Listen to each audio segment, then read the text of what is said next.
I'd like to give now the floor to our third panelist, Fareeha. If you want to make comments on EBRD and in general, please go ahead. Thank you very much for the opportunity. If it's okay, I'll stand up and make my comments for a few minutes. Sure.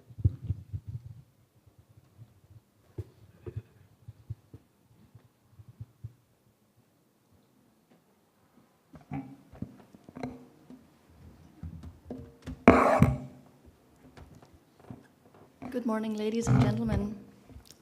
Thanks very much to our presenter for that excellent presentation and to Rajan for the comments. I'm Fareeha Iqbal with the GEF, and similar to the GCF, we are a financing mechanism under the UNFCCC and serve the Paris Agreement. We are also the financing mechanism for a number of additional environmental agreements out there on BD and land degradation, for example. We've been providing grant financing on environmental issues for about 25 years, and the climate change adaptation portfolio is somewhat more recent, 10 years or so, but overall it's about $1.5 billion in grant financing we provided for adaptation. So to jump into today's topic, I would have to say the presentation covered on the big issue that is not only for today but also for the future, climate resilient infrastructure. We've seen the OECD statistics that between now and 2030, investments of $90 trillion in infrastructure are needed. And while factors and trends such as demographics and urban migration are going to be driving these investments, it's very, very important for us to think now about how we can work to build resilience within those investments so we can avoid a situation where we have to do expensive retrofitting of these infrastructures later on. I just want to add a few thoughts to what we heard just now based on some of the observations coming out of Jeff's own adaptation work. Let's start with some areas of visible progress. So it's been very heartening to me to see the progress that's been made in common understanding on what needs to be done and the fact that climate change necessitates that we do things differently now. Gone are the days where I hear more infrastructure equals more resilience. No, we understand we actually need to do things differently. Think about how to design better for a changing climate. It's also far less frequently that I hear demands for project site-specific climate change model projections, which is something that, believe it or not, people used to ask for within the past 10 years when they were asked about adjusting project design to make it more climate resilient. So that's huge. We're also seeing many development agencies having initiated climate risk screening mechanisms and assessments and bringing those to bear on the way that they adjust design for the projects, including climate resilient infrastructure. And also very importantly, there's a growing recognition of the need for operations and maintenance of existing infrastructure, which can go a very long way. It can't obviously solve the entire problem, but at least in preventing it from breaking down and doing routine maintenance, it actually has a huge impact in terms of building resilience. It's not just about investments. The policy side is very important in ensuring that infrastructure is able to deliver its benefits, including helping communities remain resilient as planned. So questions such as how do you provide disincentives for building in the wrong place, such as near reservoirs or in flood zones, where we now need to think of 200-year floods and not just 50-year floods. Those questions become important. How can you enforce deforestation bans on hill slopes that could contribute to dangerous mudslides in abnormally heavy rainfall?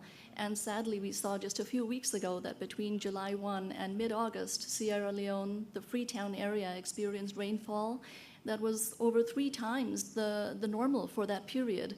It was over 1 meter of rainfall, can you imagine? And obviously that led to catastrophic mudslides, triggered them.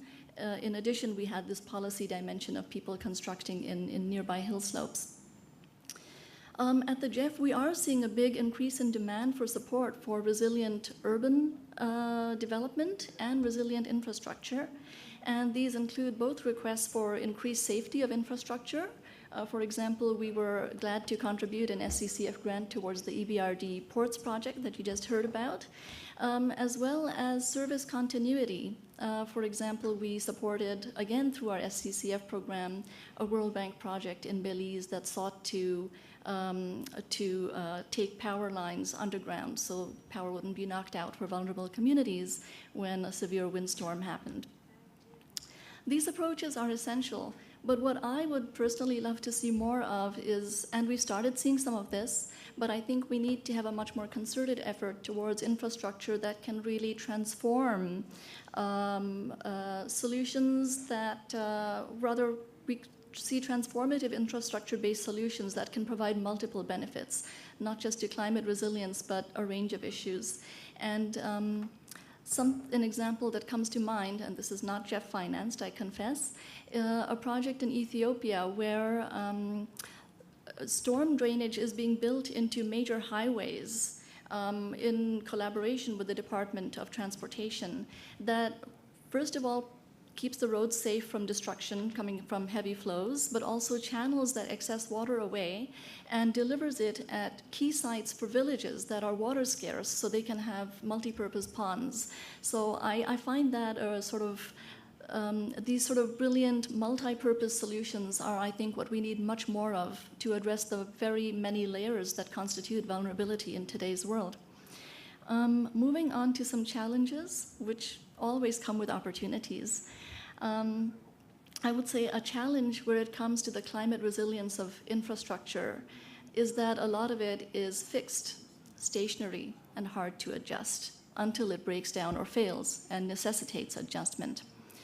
What a world with a changing climate needs is infrastructure that is conducive to flexibility, adaptability, and can help people ride the waves, sometimes literally, like we're seeing examples of floating houses and floating piers. I think that a critical aspect in which hard infrastructure can be supported to continue providing the services that it's intended to is by investing in integration of green solutions. And I think we need to see much more of that, and it's an area that the GEF has been working in and really wants to work much more on. Green infrastructure can provide a moderating influence in many cases. Examples include green roofing, permeable pavements, filter strips, shelter belts, bioretention, and so on. There's a lot of emerging approaches and technologies, and a lot of innovation is happening in this area. Such measures can help to increase urban infiltration, attenuate wind speeds, lower erosion and flood risk, and thereby reduce disaster risk, as well as provide additional benefits in terms of water storage, reduced health risks, improved biodiversity, and reducing the urban heat island effect. I think green infrastructure has a huge role to play in building the resilience of hard infrastructure if the two can be integrated meaningfully. And this needs to be explored much further. But the challenge, as I see it, has been that for measures that are at least largely ecosystem-based, such projects have been hard to make bankable and or to attract large amounts of investment to apply these approaches at large scales. It might just be because it's easier to conduct a cost-benefit analysis for building a seawall rather than mangrove protection and rehabilitation. But such analyses rarely take into account the myriad co-benefits that are provided by ecosystem-based approaches. And in conclusion, I'd just like to say, we all know that now we really need transformational green and resilient solutions for a planet that is expected to host 8 billion people in less than 10 years. And we have all the ingredients that we need. The technical and informational expertise is out there. International development partners, including NGOs, are already running with this. The private sector is going to be driving much of the $90 trillion investment that we heard about. Governments are on board. Vulnerable communities are more than ready. We just need to ramp up the ways in which we work together, and I think that moving ahead, it's really all about innovative new partnerships. Thank you.